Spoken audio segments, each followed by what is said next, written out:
You're listening to the Power Agent Blogcast, empowering agents to elevate their business to the next level. Challenges are just a guide, leading you, don't run and hide. You've got the heart, you've got the drive, feel it pound, you're alive. Power Agent. Welcome back to the Deep Dive. Today I want to start by throwing a little shade at the current cultural moment. We are living in an era that is just absolutely obsessed with the lottery ticket narrative, aren't we? You mean the whole overnight success thing? Exactly. The viral TikTok that gets you a brand deal, the crypto coin that goes to the moon in 20 minutes, the startup that goes from a garage to an IPO before they even really have a working product. We're conditioned to look for the explosion. But today, we are doing the exact opposite. We're looking at longevity. Which, frankly, is a much harder nut to crack. I mean, getting lucky once is one thing. Staying at the top of a brutal industry for 40 years, that is a completely different skill set. It is. And to understand how that works, we are breaking down a really fascinating conversation with Mike Green. Now, for anyone listening who might not be in the property game, Mike is the managing director of Harcourts International. And just to give that some scale, Harcourts is massive. I mean, we are talking about a brand that's been around for over 130 years, hundreds of offices globally, billions in sales. This isn't just a guy who sold a few condos. He's running an empire. Right. But I wanted to be really clear right off the top. This is not a deep dive about selling houses. Not at all, no. If you're looking for tips on how to stage a living room, this is not it. The source material here is really a case study on resilience. It's about the psychology of failure. And honestly, it contains one of the most brutal gut punch questions I've ever heard one friend ask another. Oh, the loser question. Yeah, we are definitely going to get to that. It stopped me cold when I first read it. But before we get to the heavy stuff, we have to start with the origin story. Because when you picture a global CEO of a 130-year-old company, you have a certain image in your head. Sure. You're picturing the MBA, the perfectly tailored suit, the guy who was captain of the debate team. Right. You do not picture a guy who failed to get a job washing cars. No, you do not. But that is exactly where Mike Green started. I mean, how do you fail at washing cars? It's a great detail, isn't it? According to the source, he was 19, just finished university, completely lost, and he applied to a car dealership just to wash the inventory. And didn't get the gig. Didn't get the gig. Wow. That has to be a blow to the ego. You have a degree, and you aren't even qualified to hold a sponge. It definitely keeps you humble, but, as fate would have it, he sees an advertisement for a real estate job. And this is what I love about his story. He's so honest about his motivations. He didn't have some noble calling to help families find their dream home. Let me guess. He just needed a job. He needed a job, but specifically, he just liked the look of it. He said the suits looked good and the cars looked nice. So he jumped into a high-pressure, commission-only sales job because of the aesthetics. Pretty much. Shallow motivations, high stakes. That sounds like a recipe for immediate disaster. You would think so. But here's the trap, and this is the first big lesson from this deep dive. It wasn't a disaster, at least not at first.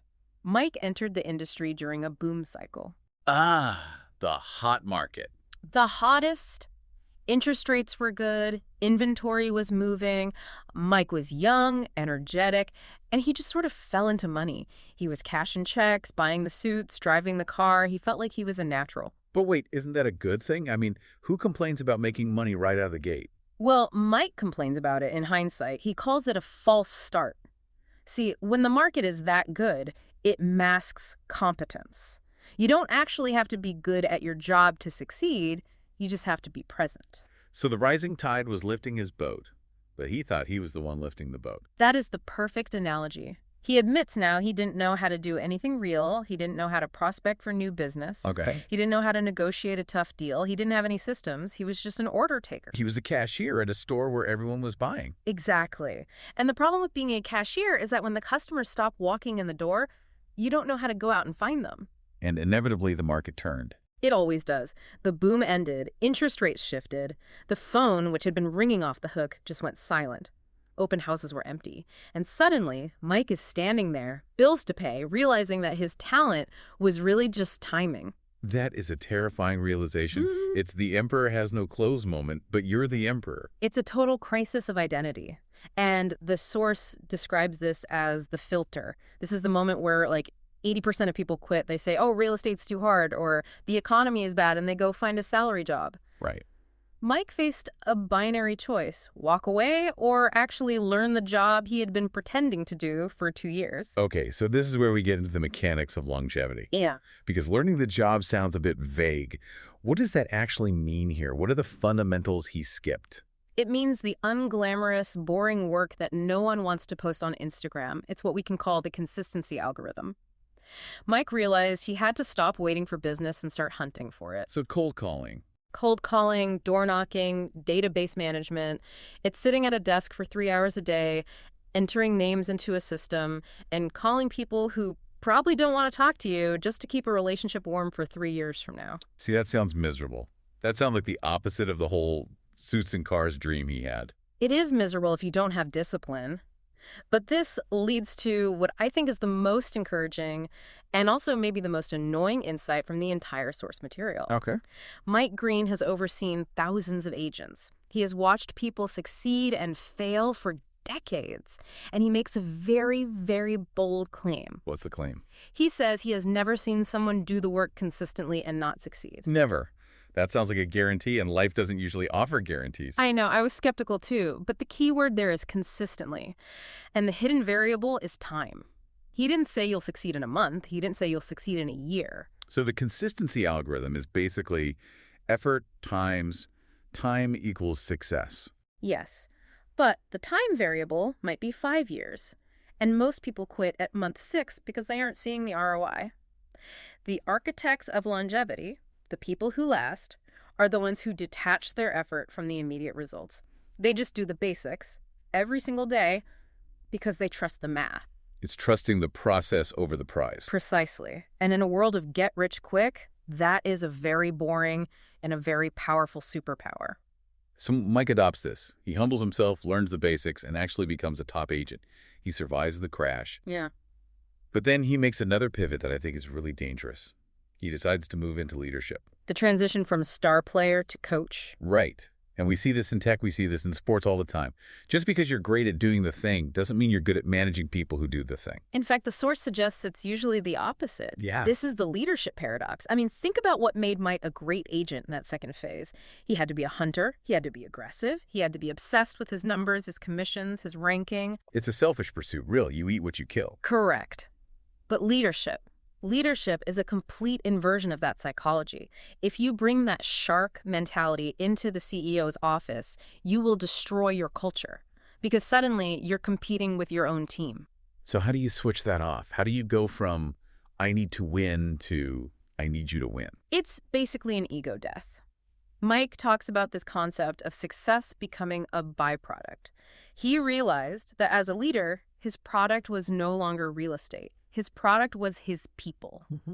If he poured all his energy into making them better, making them wealthier, making them more skilled, then his own success would just happen automatically as a byproduct. But that requires a lot of trust. You have to take your hands off the wheel and trust that if you help others drive, you'll all get to the destination. It does. And for a high performer like Mike, that is incredibly difficult. But he argues it's the only way to scale. You can't scale your own hours. You can only scale by empowering others. I want to pivot to the part of the story that really hit me hard. Because so far, we have a nice narrative arc, right? Failed car washer, gets lucky, learns the basics, becomes a leader. It sounds very linear. Mm-hmm. Mm-hmm. But then comes the Australia expansion. This is the loser moment. And honestly, this is the emotional core of the entire deep dive. If you take nothing else away from this, listen to this part. Set the scene for us. Harcourt's is big in New Zealand, and they decide to go conquer Australia. Right. And on paper, it makes sense. But in reality, it was a bloodbath. They launched in Australia, and they just hit a wall. The market was different. The competitors were fierce. They just couldn't get traction. And when you say couldn't get traction, we aren't just talking about missing a KPI. No.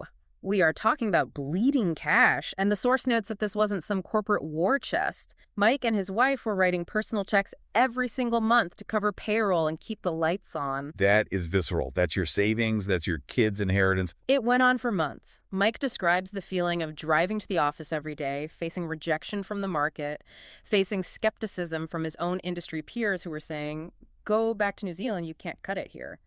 He said it was soul-destroying. It's that feeling of imposter syndrome, but amplified by $1 million of debt. Exactly. And it culminates in this one specific scene. Mike is sitting in his car. He's just had another terrible meeting. It's raining, or at least it feels like it should be raining in the movie version of this. And he is just physically and emotionally done. He decides, I can't do this anymore. I'm pulling the plug. She was ready to quit. He was. So he picks up his phone, calls his best friend, and we've all made this call. He calls to vent. He lists all the reasons why it's impossible. The market's rigged, the Australians are impossible, the economy's tanking. He's building a case for his owning surrender. He wants his friend to say, it's okay, Mike. You tried. Come home. He wants validation for quitting. He wants to be let off the hook. And what did the friend say? The friend listened. He let Mike complain for 5 minutes straight. And then he asked one question. He said, so, Mike, when did you decide you wanted to be a loser? Oh, wow. Yeah. I mean, just imagine. You're at your lowest point. You're bleeding money. You're calling for comfort. And your best friend drops the L word on you. It sounds so cruel, doesn't it? But looking back, Mike says it was the only thing that could have saved him.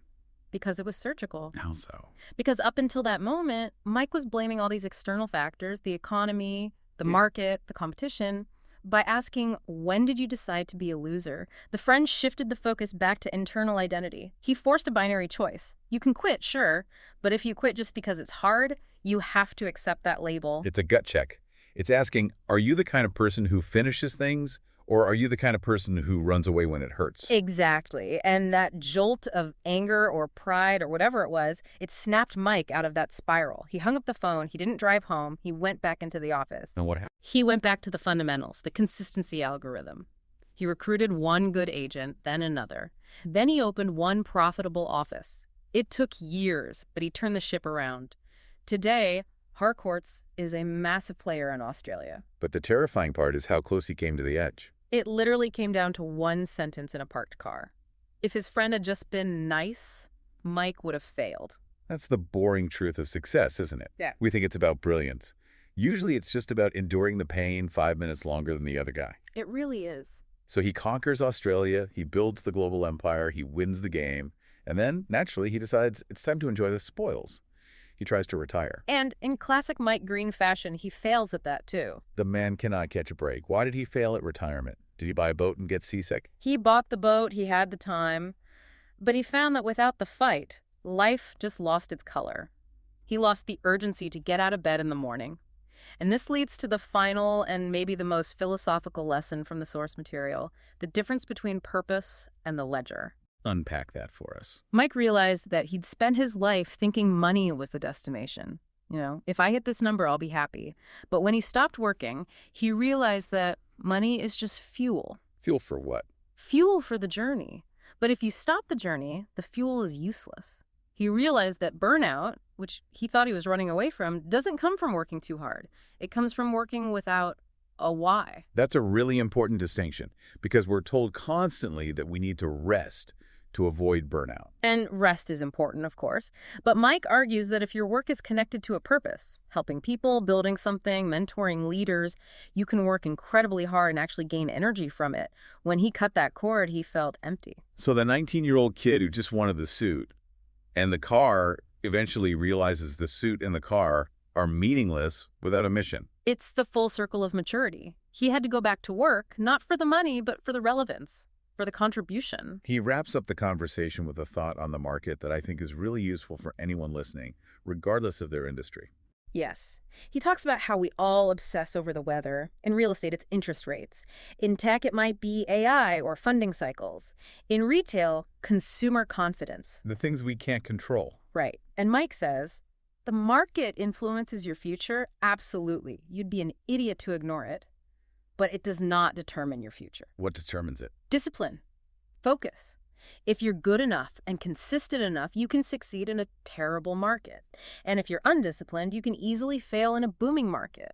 You are the variable, not the economy. That is incredibly empowering. It puts the ball back in your court. It does. It removes the excuse. So let's bring this deep dive in for a landing. We've covered the accidental entry, the trap of the hot market, the brutality of the loser moment, and the failure of retirement. If the listener takes one thing away from Mike Green's story, what should it be? I think it's the realization that longevity isn't about brilliance. It's about the ability to suffer through the boring parts. The boring parts. Yeah, the prospecting, the rejection, The difficult conversations, the moments where you are bleeding money and you just want to quit. Longevity is simply the refusal to let the bad weather dictate your destination. It's remembering that question Mike's friend asked him. Exactly. So here's our challenge to you listening right now. Yeah. We all have that one thing we're avoiding. Maybe it's a difficult phone call you need to make. Maybe it's a project you've been stalling on because you're afraid it won't work. Maybe it's just getting back to the gym. Ask yourself, if you stripped away all the external excuses, the economy, the timing, the I'm too tired, and looked only at your own consistency, would you bet on yourself? And if the answer is no, maybe it's time to ask yourself that harsh question. When did I decide I wasn't going to see this through? Don't be the one who decides to lose. On that note, thank you for diving deep with us. We will catch you on the next one. Keep going.